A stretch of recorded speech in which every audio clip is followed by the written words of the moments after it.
is now lunchtime, and you have two options.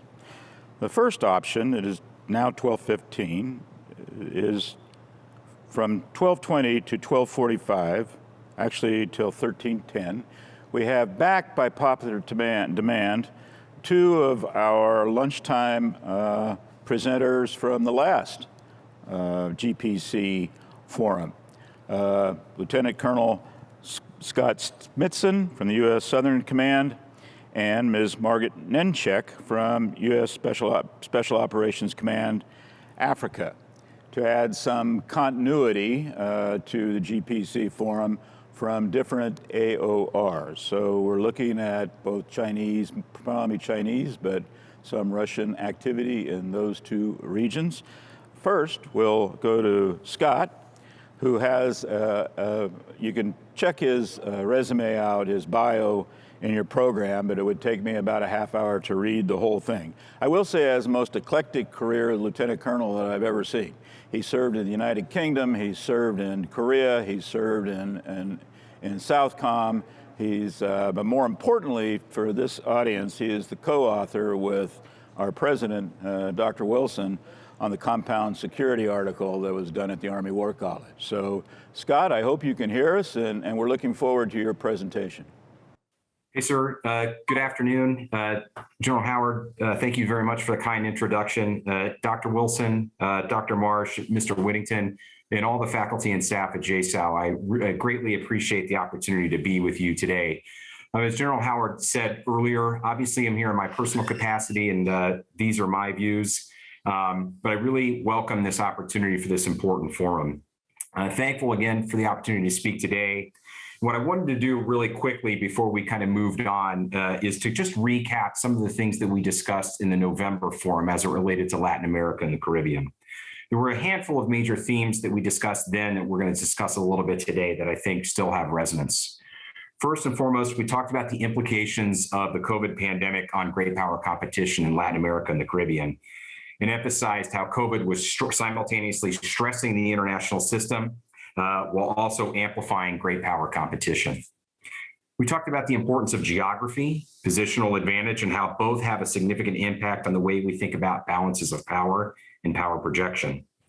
We briefly mentioned Venezuela as a test case of the compound security dilemma, and then also reinforced the importance how the cascade of crises coming through because of COVID-19 could hold at risk the third wave of democratization in Latin America, potentially leading to a shift in the ideological orientation from democracies and its return to authoritarian anti-Western populist regimes, more likely to be aligned with China, Russia, and other disruptor states. What I'd like to do today is a few things. First, provide some very, very general updates on the region. Second, I'm going to provide some insights on what SOUTHCOM is doing to further security and stability in the Western Hemisphere, to include a brief recap of our inaugural SOUTHCOM Allies Conference. Finally, I'll close with some of my thoughts, my takeaways on some geostrategic implications, and what are some things that we can do about it going forward. Moving on to the next slide. So before talking about threats and challenges, I think it's important to once again to note the geostrategic and geoeconomic importance of Latin America and the Caribbean globally and to the defense of the homeland. We're connected to this region across all domains, connected culturally, commercially, and increasingly through demographic and family ties. It's worth noting that in the new interim national security guidance put out by the Biden administration, 3 parts of the world are identified as imperative to further core U.S. national security interests: Europe, the Indo-Pacific, and the Western Hemisphere. Given its unique geographic location between both extremes of the greater Eurasian landmass, its plurality of democracies, as well as its role in intertwining the economies of the Americas, as well as those of Asia, Europe, and what I call Atlantic Africa, the Western Hemisphere is uniquely positioned geographically, structurally, and functionally to act as a geostrategic bridge between numerous and reinforcing multinational architectures focused on security, stability, and prosperity. The unique geographic positioning of North and South talking now. Confer significant advantages to those nations. Okay, yeah, no, is somebody going to check to make sure that my videos? Hot mic. Thank you. Significant advantage, as I was saying, that the positioning in the Americas offers significant advantages to those nations, friends and foe alike, that achieve favorable balances of power in key geostrategic locations. Preferential access not only supports strategy and planning, but also denies the use of key terrain to potential adversaries before conflict has begun. Through coercive statecraft and investments in dual-use infrastructure, adversaries can couple operational reach and technical capability in one domain to hold interests at risk and present operational challenges to other domains, posing a threat to hemispheric interior lines of communication, global power projection, and international commerce.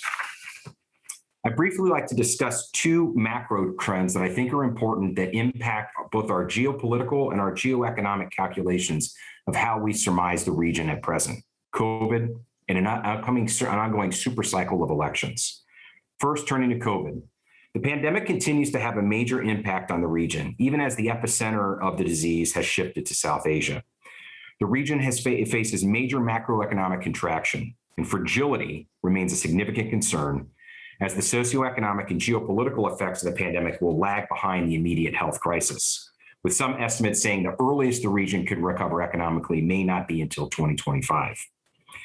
Coming on the heels of widespread public protests against governments throughout the region at the end of 2019, these COVID-19 economic losses, coupled with long-standing grievances and concerns about corruption, have created conditions of even greater instability and unrest among many of our partner nations, as evidence is what we saw in Colombia just this week. These conditions create a more fragile region that serves as a fertile ground for our competitors to advance their own interests, making this challenge even more complex. COVID is impacting the capacity of security services with more and more requirements, which is enabling greater freedom of movement by transnational criminal organizations, as well as groups like FARC and the ELN. Concerning vaccine diplomacy, something we talked about a little bit in our November forum, despite earlier promises, the efficacy of both Sinovac and Sputnik vaccines remain well below those of Pfizer and Moderna. And even countries that have administered the first dose of Chinese or Russian vaccines are suffering major outbreaks as people are not following up with a second dose. Additionally, we're always also seeing countries like Brazil rejecting vaccinations from Russia, given concerns with the quality control of their production. Turning to elections, the severity of the COVID-19 pandemic in Latin America has compounded long-standing social and economic problems that have inspired rounds of public protests. And all in a super election cycle already underway in several Latin American countries will give citizens there an opportunity to assess their government's handling of the pandemic and more. New governments and legislatures, which at any other time may have enjoyed a honeymoon period to implement campaign promises, will find that their continuing health and economic crises will leave them little room to maneuver. Setting the pandemic aside, widespread dissatisfaction in Latin America over persistently high levels of poverty, crime, inadequate social insurance, corruption, economic inequality has destabilized domestic politics in many countries in recent years. In 2021 already, we've seen general elections take place in Ecuador, Peru, and we'll see major level elections in Chile, Honduras, and Nicaragua all in November. It's important to note that 4 of the 5 incumbent presidents in these contests are not running for re-election, meaning the new slate of leaders and possibly also parties will come to power in inherent linked public health and economic crises. Legislative level elections have already taken place in El Salvador, with upcoming elections in Mexico, as well as Argentina in October. And this super cycle of elections will continue well into 2022, with significant consequential presidential elections slated to happen in Brazil, Colombia, and Costa Rica. I talk about this because the importance of these elections matter, as it is the elected officials of these countries that ultimately choose who their international partner of choice will be. Within this increasingly fragile economic environment, external state actors are relentlessly pursuing geostrategic advantage through geoeconomic coercion and anti-democratic influence throughout the Western Hemisphere.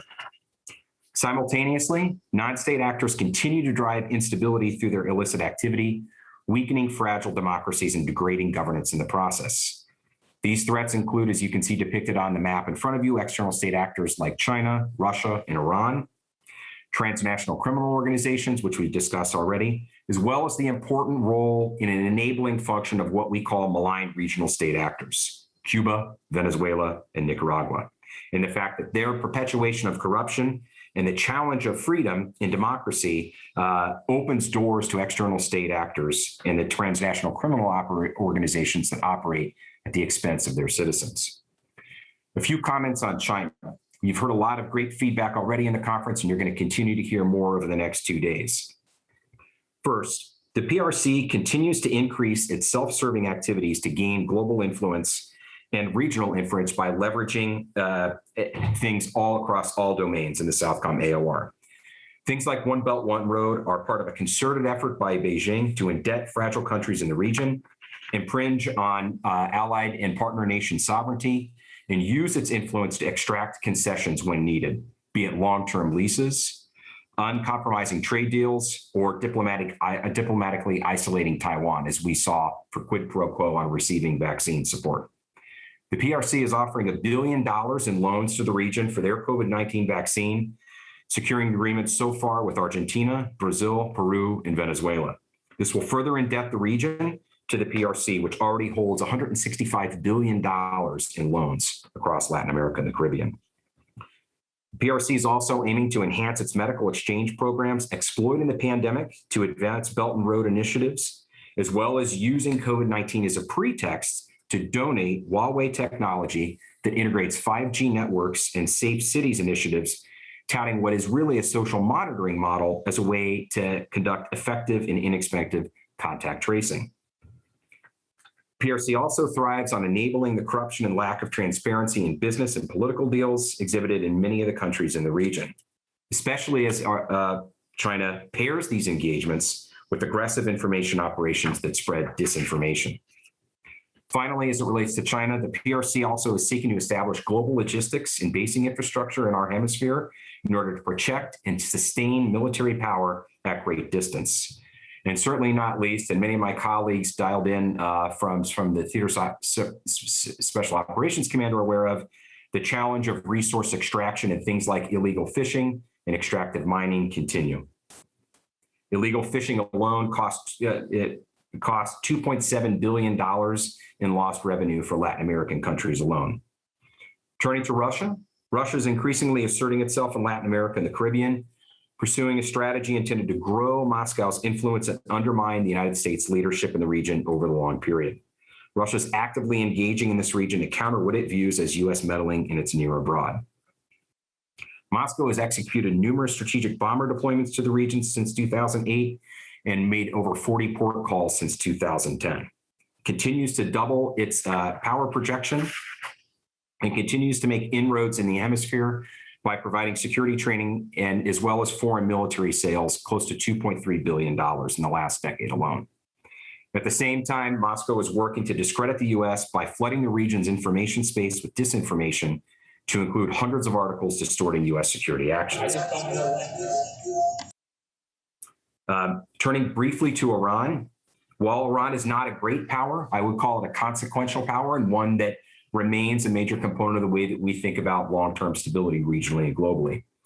In the past year alone, Iran has expanded economic and security cooperation with Venezuela on fuel transfers, food staples, and military assistance, likely expanding the Quds Force presence within the region as the process. Tehran also relies on a system of Iranian state-sponsored and non-state facilitated media outlets to shape the information domain to generate empathy for the regime and diminish Western influence. To note, Iran has a Spanish language channel in 17 countries in Latin America. So with that as kind of a brief backdrop, what are some of the actions that SOUTHCOM has taken so far? First, looking at COVID response, the command immediately responded to the needs of our partners in this crisis by providing humanitarian assistance to alleviate the burden on healthcare systems. Since April 2020, SOUTHCOM has executed over 485 of these projects in 28 countries with a total investment of $56 million, in addition to any humanitarian assistance that's been delivered through our State Department and USAID.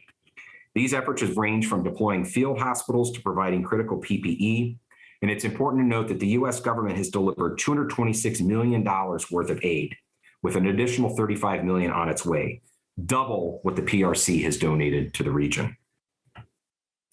Second, one of the things that Admiral Fowler always talks about is the best way that we compete is by being on the field.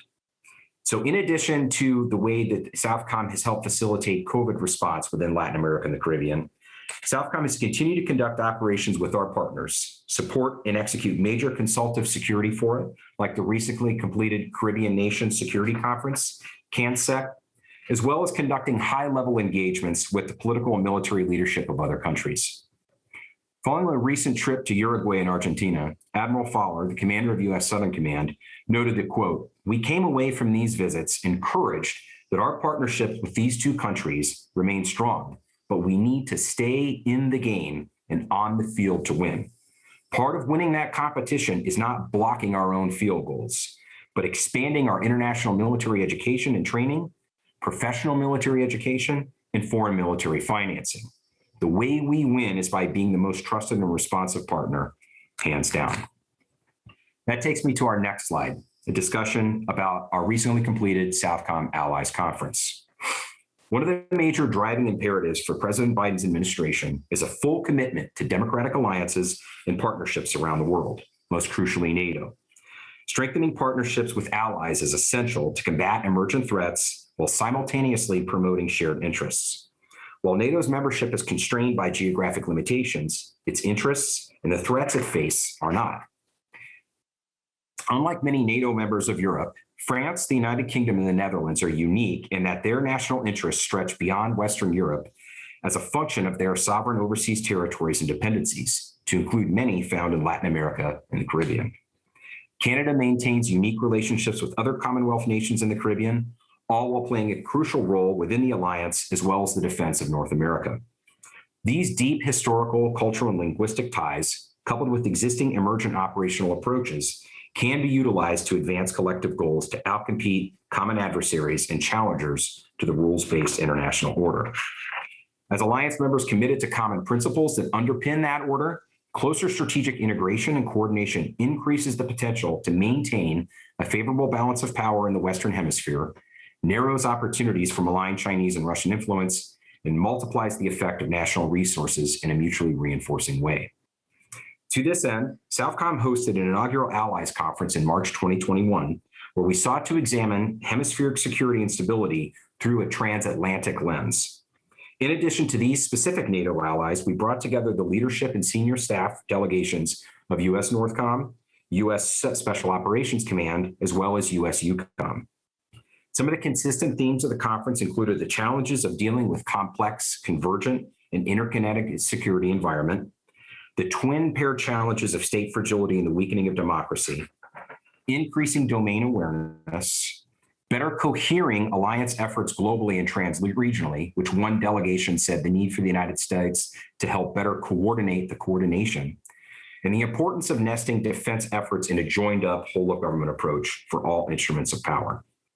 The hope is that future iterations of this conference keep the same core representatives, but expand to include other relative stakeholders, most especially if the conference next year hopes to look at security of the Western Hemisphere through a trans-Pacific lens. It's important to note that many of the NATO countries that were a part of this conference also have Pacific interests as well, as the ongoing maiden voyage of the new HMS Queen Elizabeth II carrier is demonstrating as it heads towards the Indo-Pacific region. So to conclude, I want to just end real quick with a few observations and thoughts before I hand it over to my colleague at AFRICOM. First, I think when we look at this region, there's a paradox at play, whereby if we look at the Caribbean basin, it's the area where we tend to have the greatest preponderance of our military force, the most access, but then also the greatest influence. But this subregion does not necessarily constitute the bulk of hard geoeconomic power, latent or actual, within the region. That remains largely in South America.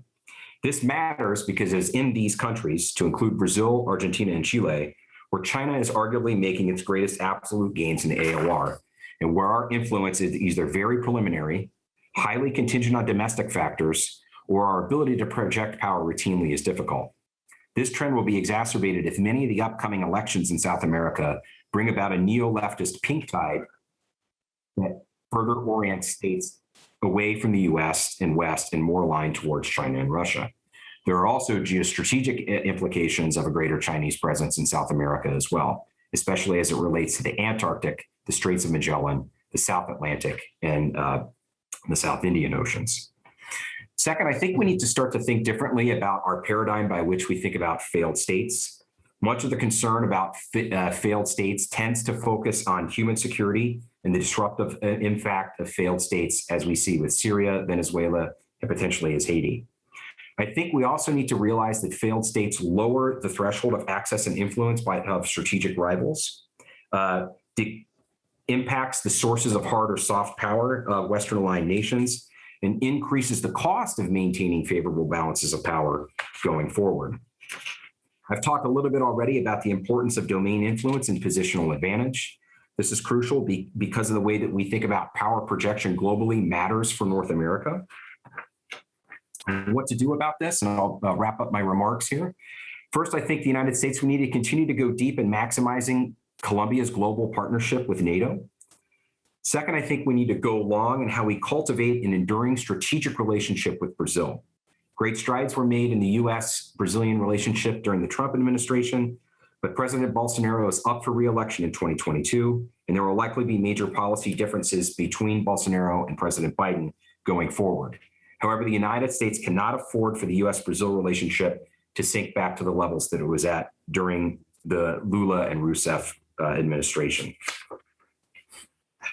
Finally, I want to emphasize again the importance of dialogue with Pacific stakeholders, both those from the Atlantic and those who project power into the Pacific, and also the need to increase collaboration in the cyberspace and information domains. This is key as both with the opening of the NATO Space Center of Excellence in Toulouse, France, the European Space Agency's complex in French Guiana, and the continued maturation of SpaceCom and CyberCom, there remain significant opportunities to deepen our collaboration with our NATO allies on issues at the confluence of cyber, space, and information. Finally, as I said in November, and I just wanted to say again, SOF remains uniquely positioned to deliver strategic and operational effect in this AOR, much as it has done in the past and as it is doing today. Additionally, given the concerns of fragility and the need to increase the resilience of partner nations while building capabilities to resist malign influence, Special Operations Forces can and will play an essential role in furthering the stability and security of a region that remains at the crossroads of great geopolitical and geoeconomic change. Thank you for your time. And with that, I'd like to yield the floor to my colleague at AFRICOM, Ms. Margaret Nencheck. Thank you, Scott, for that very comprehensive presentation. Our next presenter is Ms. Margaret J. Nencheck from the Commander's Action Group at Special Operations Command, Africa. Margaret is a graduate of the United States Military Academy at West Point, where she suffered as a student of mine more decades ago than we like to admit. She also has a master's degree from Georgetown University and is co-author with me on 3 different book chapters for which I got a lot of the credit and she did most of the work. Margaret Nencheck, the floor is yours, please. Well, thank you, sir, very much for those kind remarks. First, apologize for my technical difficulties. Clearly, I did not major in computer science when I was at West Point because I still have trouble managing Zoom. But thank you, General Howard. Also, big thanks to Dr. Marsh, Dr. Wilson, and the entire JSOU team for this opportunity. Now, while I know this has been covered initially, I'd just like to reaffirm that my remarks are drawn from my experiences working at Special Operations Command Africa, but should not be taken as endorsement by or comments on behalf of the command, SOUTHCOM or AFRICOM. I know that we're somewhat limited in time just because of the technical difficulties, so I'll try and keep my remarks relatively short and hopefully yield some time for questions later on. So in this seminar, we're taking a look at the future of SOF and strategic competition in the Indo-PACOM theater and beyond. When I presented during JSOU's November seminar, I was fortunate to play a supporting character while General Howard starred in the show, providing a very detailed brief on both China and Russia's historic involvement in Africa, their current interests and activities, and how that's impacted the operational environment. You're not going to get that kind of detailed rundown today, But hopefully I can capitalize on the wonderful remarks and insights that my colleague from SOUTHCOM, Scott, just highlighted in his excellent presentation. And that's what I want to focus on today, that competition beyond the Indo-PACOM AOR. That's what both of our presentations will highlight. Thankfully, I only have a few slides, which I'll get to in a minute, and I hope to provide a brief overview that will again generate some questions from both this diverse and distinguished audience.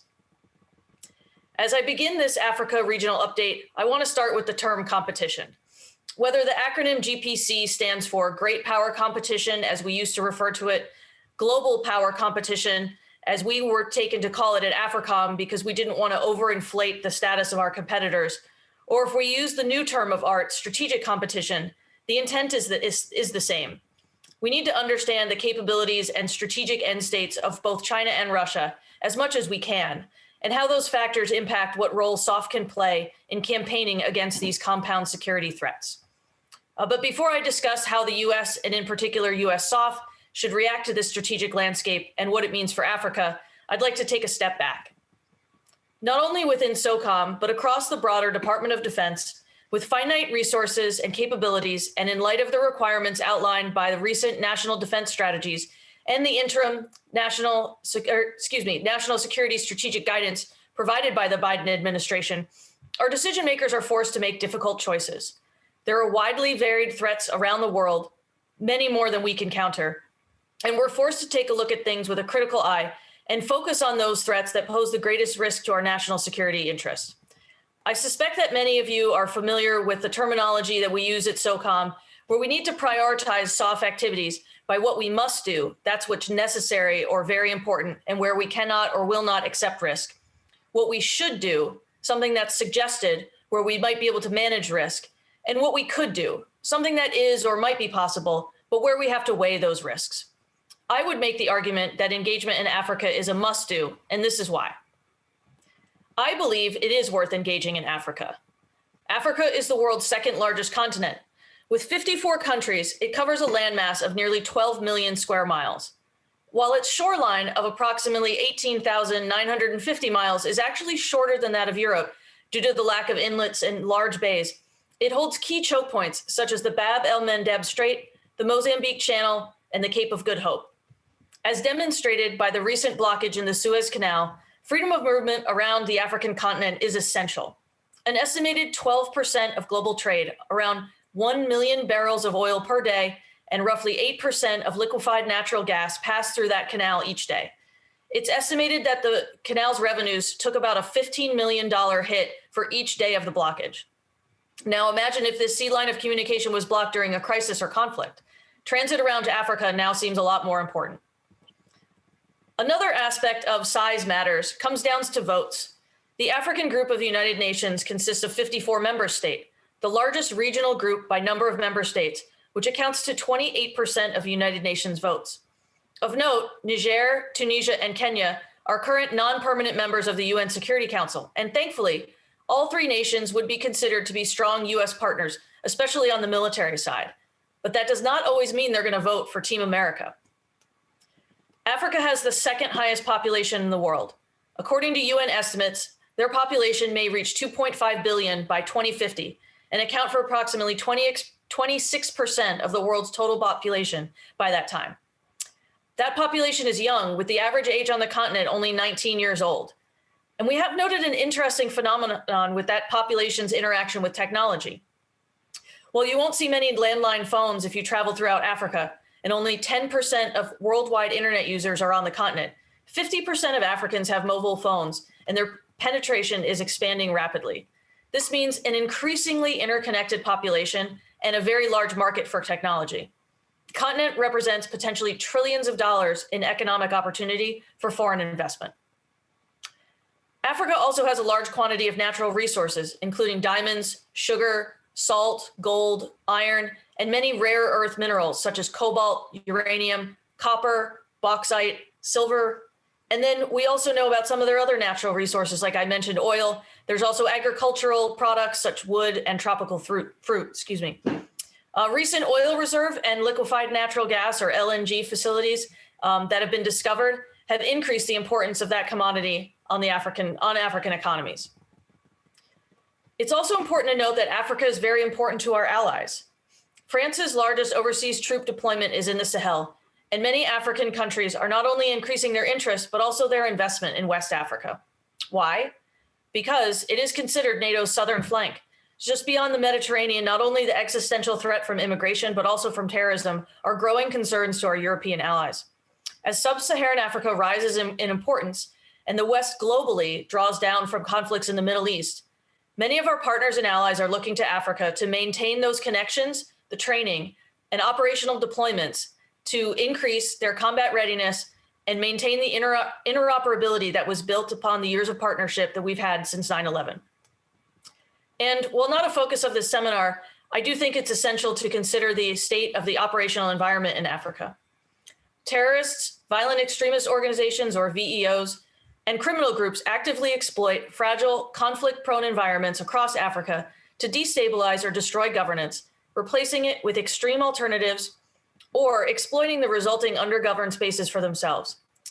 The Unclassified Armed Conflict Location and Event Data Project, otherwise known as ACLID, has referred to the Sahel as the most likely to be the geopolitical dilemma just a few years ago, and we've seen that it's actually gotten worse.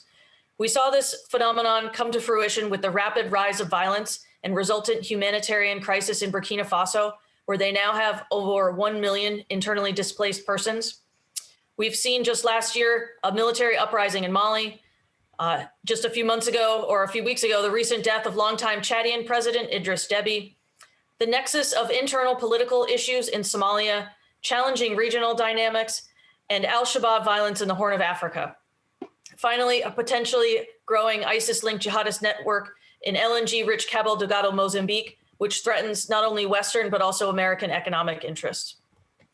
Nigeria is the third country in the world most impacted by terrorism, behind only Iraq and Afghanistan. And Somalia ranks 6th in the world on the Global Terrorism Index, where groups like al-Qaeda-affiliated al-Shabaab continue to plot attacks against U.S. citizens, interests, and allies. Another reason why Africa is important to the United States is because we need access. We require global basing and overflight. That's, again, something that our adversaries have looked at as well. In his recent testimony, General Townsend, the AFRICOM commander, discussed that America needs to maintain its access and influence to this key strategic terrain. This was demonstrated not too long ago when U.S. forces conducted a rescue operation of American hostage on the continent. If America needs something and we call the leader of an African nation in the middle of the night, are they going to pick up the phone and help us? We want them to answer our call, and hit ignore when our competitors come knocking. Finally, there are broader U.S. national interests and humanitarian concerns when it comes to Africa. From securing economic interests for the liquid natural gas discovery off the coast of Mozambique to presenting the spread of infectious disease, this presentation could be solely devoted to those concerns. But I do want to turn to the crux of the problem that we're here to discuss today, and that's competition. Next slide, please. It isn't just that Africa matters. Africa is actually a key playing field for global power competition because it's where our rivals have chosen to compete. Since at least 2009, the Chinese Communist Party think tanks have been discussing PRC's engagements in and strategy for Africa. China's foreign ministers have chosen Africa for their first overseas tour every year since 1991. Much like Washington, Beijing seeks access and influence in Africa. They want to win votes, corner the market on natural resources, frustrate U.S. investment, and promote their One China policy. Since last year, they've tried to take advantage of the COVID-19 pandemic through public donations of medical supplies and now vaccines. All of this and more is a part of their long game to gain and maintain influence at our expense in a large operating environment that the United States has not often prioritized. Africa is central to competing with China because they see it as central. They do not see themselves as isolated to the Pacific, and as a result, we cannot think of military competition in only the AORs where those coordinating authorities reside. Russia, while more of a bit player on the continent, is in the shaping phase of their operations. They leverage private military contractors, the bad kind, not the kind like me, to gain access and influence, especially in situations in which African governments struggle to contain growing threats. Once a major arms supplier during the Soviet era, Russia's role in Africa waned after the collapse of the Soviet Union. But by 2000, Russia had made inroads again. And within the last 2 decades, they have managed to become the biggest arms exporter to Africa. Currently, it accounts for 49% of total arms exports to Africa, according to various databases. Their arms are often more affordable and definitely have fewer strings attached than what we can provide to build partner capacity. Moscow also looks to leverage military aid and relationships, sometimes in a tit-for-tat manner, to gain access to natural resources. Their activity in the Central African Republic is a perfect storm of their malign activities. Moscow also sees our activities in Africa as places where they can trip us up, as they do not see our investments as well thought out as in some of our other theaters and don't think we focus enough on the problem set. We might make hasty decisions that have strategic ramifications. There are also middle powers to consider, Gulf states and Turkey in particular. In a place like Somalia, we can see a host of actors who play sometimes unhelpful, but often not, or excuse me, sometimes helpful, but often not roles that run counter to US objectives. Because Africa is not viewed as an American priority, those striving to become players on the global stage think it is a place where they can compete with us. Again, it's all coming down to access and influence. And finally, what do our African partners think? Personally, I do not like the term partner of choice because it implies something like a zero-sum game. Our goal may be for an African leader to pick up the phone when we call and not when Beijing's ringtone is heard in the middle of the night. But that's not meant literally. We have to be honest with ourselves. And if we view it that way, we might not always like the answer. America might not always be your best friend, and our aid does come with stipulations. Our equipment is expensive, and we don't have enough resources to help everyone. And rightfully so. Our African partners view themselves as sovereign nations who should not be forced to choose. In some cases, it might be in their best interest to pick China over us. For example, maybe when it comes to some kind of economic or procurement decision. But we want to position ourselves in a way that bolsters our access and influence. The engagement strategies that our adversaries present are littered with potential vulnerabilities. They may stretch themselves too thin and stumble through occasionally clumsy actions, like some of the Chinese responses to COVID in Africa. And oftentimes they are not well regarded by Africans, particularly seeing China and Russia as using them to compete with us or becoming new colonizers. This is why I feel like the US military, and in some cases SOF, can be that arm of competition for the US. Next slide, please. Under the dire conditions of the VEO violence that I described earlier, many African nations struggle to address the intensity and expansion of Salafi jihadist violence while they concurrently deal with other problems ranging from food insecurity to civil unrest. As a result, our African leaders are actively seeking counter-VEO assistance. And if we frame this as a marketing challenge, our value proposition is that US SOF provides a dual-use capability. We can counter VEOs that threaten US interests while simultaneously competing with global powers in Africa. There really is no difference between using counter-VEO or counterterrorism assistance and vaccine diplomacy. As discussed briefly, our customers, our African partners, need assistance. But as I had heard firsthand from an African military official last year, a drowning man refuses no hand. African nations are willing to look at a variety of offerings to address their needs, and the marketplace is crowded with donors, the European Union and United Nations training missions, and various states offering military, economic, and political deals to willing African counterparts. We know that China and Russia provide such services, oftentimes quicker, easier, and on the surface, cheaper than we do. But I would offer that the value of our brand lies in our ability to build capacity and not just supply guns, uniforms, and ammo. Our wealth of knowledge in counterterrorism and counterinsurgency, built on the past almost 20 years of conflict and the sacrifices of thousands of Americans. The long-term benefits of US leadership as a convening authority, connecting partners, building relationships, and enabling others to achieve greater success than they would alone. Some of the ways in which SOC Africa leverages this expertise are through our partnership, like Exercise Flintlock. It's our premier exercise where we bring together not only our African partners, but also Western allies. And we are even gaining interest from some of our non-traditional partners in Africa, such as Brazil and Japan. This not only helps our capacity and shares burdens, but brings together a community of interest of those who share the same goal of assisting African nations deal with their challenges, while we are simultaneously able to promote Western ideals and values. I would say that the leadership we provide comes at a small cost, but yields exceptionally high returns. General Townsend referred to it in his testimony as a cheap insurance policy for America. The fact that we can leverage this, but also compete with our competitors, means that it's worth the investment. That's all I have. I hope that was brief enough. And with that, I'll turn it back over to General Howard and hopefully a few questions. Thank you very much. Well, I do have some questions from the audience, and this is specifically for Scott, but I think, Margaret, it may apply in Africa to some extent. The question is, does the prevalence of Confucius Institutes in the SOUTHCOM AOR call for any response? And if the audience doesn't know what a Confucius Institute is, it's a Chinese way of having organizations on at least US campuses that advocate study of China, but in some cases are advocates for Chinese policy. And in some campuses in the United States, the Chinese Institute, the Confucius Institutes have been asked to leave. So I think the question, Scott, is to you, is this a problem or a phenomenon in SOUTHCOM? And then Margaret, to you, if there's any Confucius Institute activity in Africa. Scott?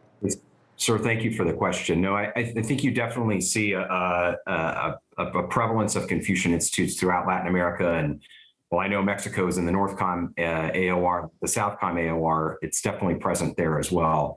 I think one of the things that we have to do is we have to understand what are the purposes of the Confucian Institute. So what is the narrative that they're trying to drive at these areas? But also, what can we as the United States do when it comes to our education system to counter that narrative with the type of scholarship that we seek to perpetuate, but also the potential, the opportunities that we have with institutions of higher learning throughout the Latin America and the Caribbean. So it's something that's there, but as some of the previous panelists discussed, we have to be sure that if we are attacking something, like, for example, early on, there was a lot of consternation of don't accept 5G from China. Well, what's the American alternative? So we have to be very, very careful when we ask countries to pick or choose. Do we have a realistic alternative? Is one necessary? And in this case, when it comes to the Confucian Institutes, how do we ensure that the things that we hold in ideal, particularly intellectual freedom, preventing intellectual property theft, those things that kind of ask people to walk back from Confucian Institutes in the United States, how do we ensure that we communicate that with institutions of higher learning in Latin America and the Caribbean? Over. Thank you. Margaret, Confucian Institutes in Africa? Yes, sir. Thank you. Interesting question. I will readily admit I am not an expert in that, but I do know that there are some, and we've obviously seen many instances in which China is looking to leverage things such as that to expand their soft power. But I think to Scott's point, we do need to look at if we're trying to stop something, then again, what is the alternative? The 5G argument certainly resonates when it comes to our African partners and looking at what they decide to choose for an economic investment. I would offer two other examples in parallel. One is when we look at those alternative value systems, one of the challenges that we face is with our African partners who are facing this growing VEO threat is that the influence of French language, especially in Francophone West Africa, is very strong. But as we see Salafi jihadist organizations come in and close those schools and forbid instruction in the French language, we're looking at what may potentially be a generational threat in that region of the world. And even a Confucius Institute is not going to be able to compete with that. And then the other thing I would offer is that what we have seen, and it kind of goes back to my analogy about the branding, is that there is still a yearning for and a value in the US brand. So seeing that American flag, seeing the things that we represent, freedom, choice, what is perceived as the different or a lack of corruption, and especially comparison to some of their own governments. And so I think that we could probably be a slightly more, I don't want to say aggressive, but more deliberate and direct with how we market our value, especially when it comes to our African partners. And that, again, can help compete in when it comes to soft power against something like a Confucius Institute. Hopefully that helps, sir. Good. The next question from the audience has to do with security assistance. We have aggressive security assistance programs in both U.S. SOUTHCOM and AFRICOM. Particular question asks about military sales, particularly Russian military sales. Do you see the Russian activity, military sales in both South America and Africa, and what is our response? That's the question. Scott, I'll go to you first. Sir, thank you. So I would say from what limited aspect that I know about Russian foreign military sales, for the Russians, Latin American region is not their primary market for what they do with FMS. It's used in some way to kind of concrete the existing relationships they already have with a place like Venezuela, with a place like Cuba. Where you see a different approach is for China, rather than just selling hardware, China's trying to sell their own model of professional military education. And in the posture testimony last year, Admiral Fowler highlighted the fact that elements of our professional military education has been kind of borrowed and then reused again in their outreach to militaries. And so you have different ways of influence that are currently being pursued. So Russian military sales are not probably at the depth or the quantity that they are in other parts of the world, but it is a tool that they use.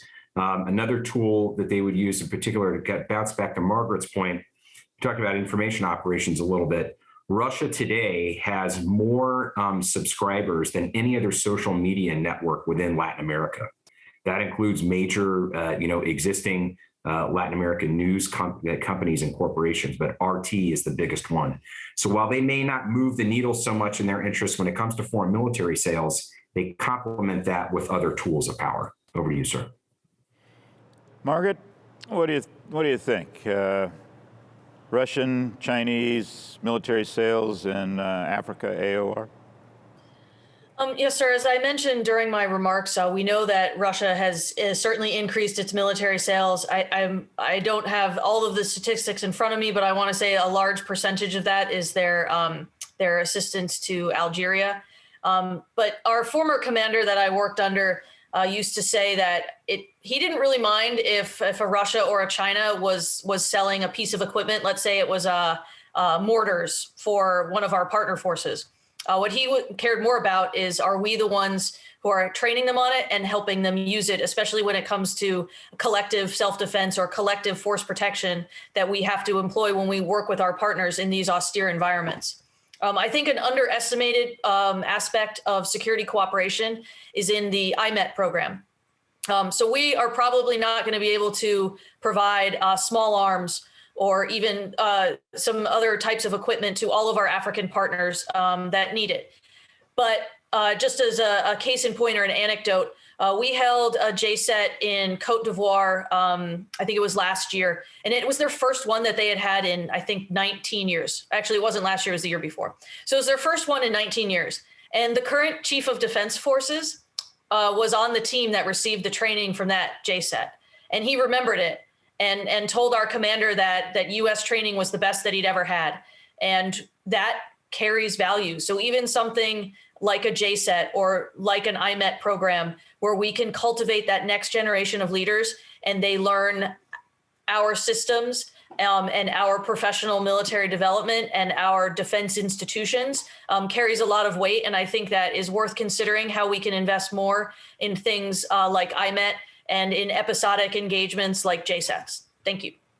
Great. We have about 4 minutes remaining. And Scott, this next question is for you. Lieutenant Colonel Smitson, can you elaborate on China's pursuit of basing and related access in the SOUTHCOM AOR? Is that commercial activity or are there military dimensions? Question you. I do know China's only overseas base is actually in Africa, but the question is for South America. Scott? Sir, thank you. Thank you for the question, and thank you for those who asked the question. So I think the thing that we have to consider is so much of this infrastructural investment has dual uses to it. And so what I mean by that is someone could buy a lease on a port or put in some type of infrastructural development that allows me to put in satellite tracking technology that may have commercial purposes. But the distance between something having an industrial or a commercial purpose versus having something of a more malign nature is very, very short. And so while I don't think any of us would foresee or say that we need to be concerned about PLA Navy bases in the Gulf of Mexico anytime soon, what we have to do is we have to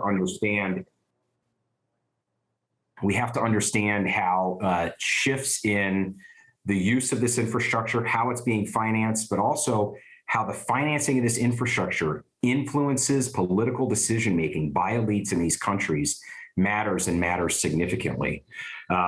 Last year, there was a great case study where we looked at where the SOUTHCOM civilian deputy commander, Ambassador Maines, when she was the ambassador of El Salvador, had to work very, very hard because China was trying to get a lease for 75% of the coastline of El Salvador. And last year, Admiral Fowler said to the Senate, I asked myself, why would China try to buy up the main coast of El Salvador less than a few hours flight from continental United States? And it's this pursuit of positional advantage through commercial and other means that we need to think about. There's fungibility of this infrastructure beyond the way that we think about just pure hard power calculations and force posture. Over. Margaret, you get the last minute and a half. Oh, well, I don't know that I deserve that, sir, but I'll try and make it brief. I think this goes back to the point that I made about the competition and in what areas we should compete. So correct, I think with 3 ships, China's only overseas facility is in Djibouti. But just because that's a small investment and it's not a large number of ships per se, to Scott's point about dual use, we should be concerned about that. But we also have to look broader at what their long-term end game is. And securing deep water ports, securing access in all oceans, I think is something that Chinese would say is certainly one of their long-term gains. And the problem is that we sometimes get a little too focused on what's right in front of us. And by the time you see Chinese ships and containers showing up to build something, it's too late. The decision makers have made those decisions. And so that's why we have to be a little more calculated, a little more strategic, and cultivate those relationships so that when it comes to negotiating for port access or negotiating for a facility, that we are one of the ones that they're going to consider and then hopefully make that choice. So I hope that answers that question. Again, thank you for the opportunity. Very much appreciate it, sir. Yeah, thanks to you. Thanks to you both. You are the continuity for our fora here. And my guess is you will be asked again to present in about 3 months from now. So Scott and Margaret, thank you so much.